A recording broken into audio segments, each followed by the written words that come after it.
Hey everybody, Sean Holsinger from holsingersflyshop.com, bringing you another time video today, and this one is a balanced leech pattern.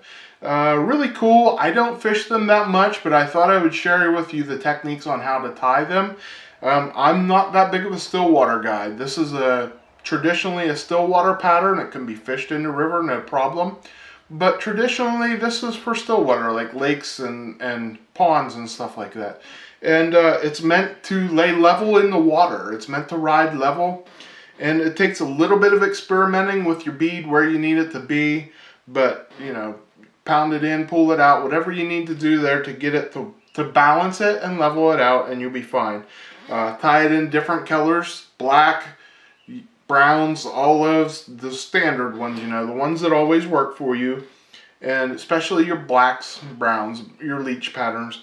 And I like to use, you could do this as a woolly bugger, you could do it with chenille and hackle, but I show you the way I do it here, and it's a lot more buggy, and especially for a leech, it works great for a leech because it just gives you that nice profile of one.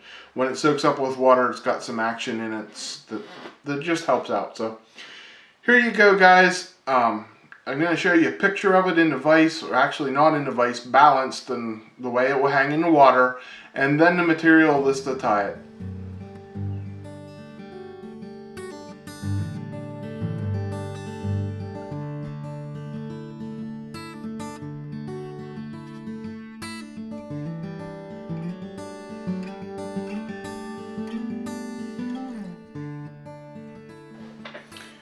Okay guys, here we see the fly in the vise. Cool looking fly. Just a regular old bugger pattern, except it's a little bit different in the way it rides. You can see the hook eye down here instead of out on the front. So let's get into tying it. For a hook, I'm using a Firehole 523 and a size 10. And you can see it's got that long hook shank, which is nice. And we're just going to start out with some 140 Denier pink thread. You can use whatever color thread you want.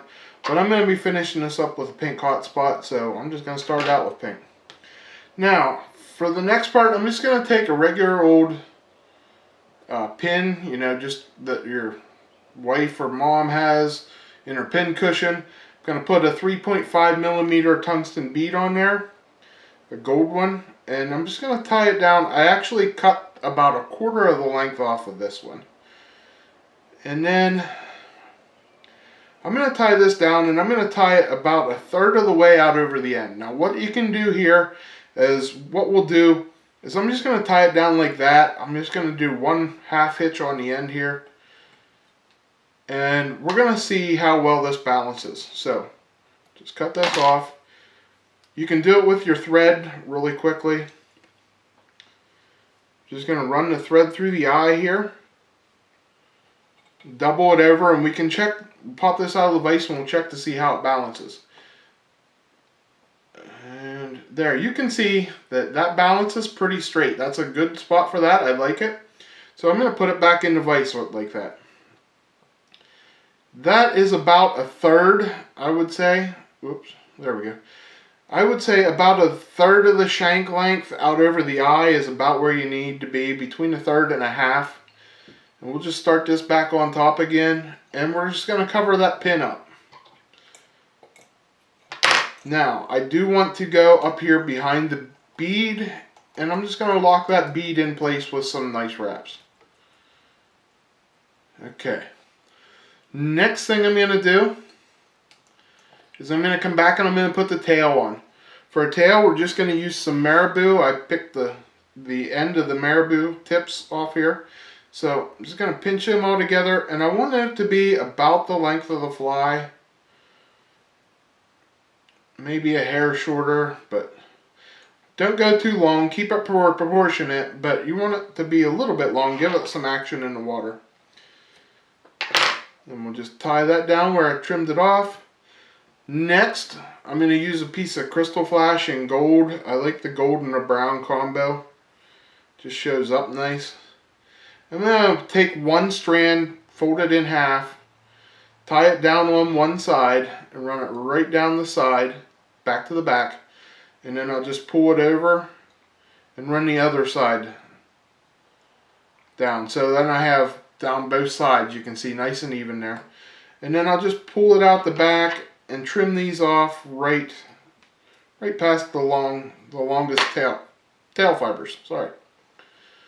Next thing, we're going to do a dubbing loop. So I've done lots of dubbing loops on my videos, so we're just going to take and fold the thread in half, oops, and wrap back over it, and then one wrap around it to tighten it up, and then I'll bring it back to where I want to start.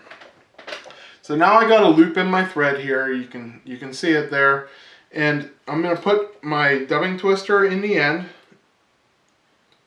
and I can set this down for a second. Oops, there we go. Set that down for a second until I get my dubbing that I'm going to put in the loop here. And this is Davey Whitlock's pattern blends. This is Nearnuff Sculpin Golden Brown. I like this color for a brown leech. It's a very nice color. And it's got gold, so the tinsel that we put in the tail matches nicely too. I'm just going to make a strip of this about 4 inches long, I would say, and about a ½ inch wide, and we're just going to set it in the middle of that dubbing loop and then pinch it down on it. Now once I got it pinched down, I can tweak it a little bit. I want to get it right up by the fly to start out, and then I want to center all my material. So once I feel I got that all centered and up close to the hook, like you see there, I'm just going to start twisting my dubbing twister and let it go and get it twisted in there. My goal is, when I twist this, I want to see all fibers. I don't want to see any thread in the middle. Once I get to there, that's good. The next thing I like to do, there we go. I like to take the hackle pliers that you can clamp down on with. Wrap about 2 or 3 wraps around your thread there and cut it off. These things hold way better than the dubbing twister does. You don't feel like you're going to lose it as easily. And then I'm just going to wrap my thread up to the bead. And then we're going to wrap our loop up to the bead. You can brush it out a little bit beforehand, but this is pretty thin, so I'm just going to leave it in and brush it out at the end. Alright. And as I go, if you see it laying forward, I want to try not to trap fibers, so tease them back if you see the fibers going forward and you think you're going to wrap over them. And I want to wrap this clear up to that bead, and I want to get it pretty tight behind the bead. And make sure that bead gets pushed up to the head of the pin. Oops. And then we're just going to tie off our dubbing loop. Trim off the end. Couple wraps to secure it, and then we'll just whip finish it, and the whip finish will give us our nice hot spot collar. Oops, there we go. And then we're just going to brush it out, make it look nice, and we're done. So that is all that's to this very buggy balanced leech. There you go. Alright, thanks for watching, guys. I hope you enjoyed this. A little bit different than what I'm used to tying. And it's not hard to tie, not hard at all. And, it's a great still water pattern. It's one that's used in a lot of competitions. You're fishing it under a float. It'll do well for you. Try it on, if you don't want to try it on still water, if you're not a still water guy, try it on your river. I guarantee you it's going to catch fish.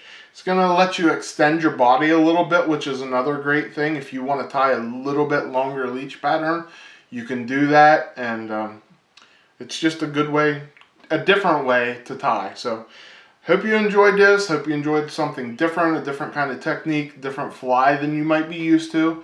And that's what I like to teach, is techniques. If you can keep learning different techniques and employ them into other things, fly tying becomes very simple.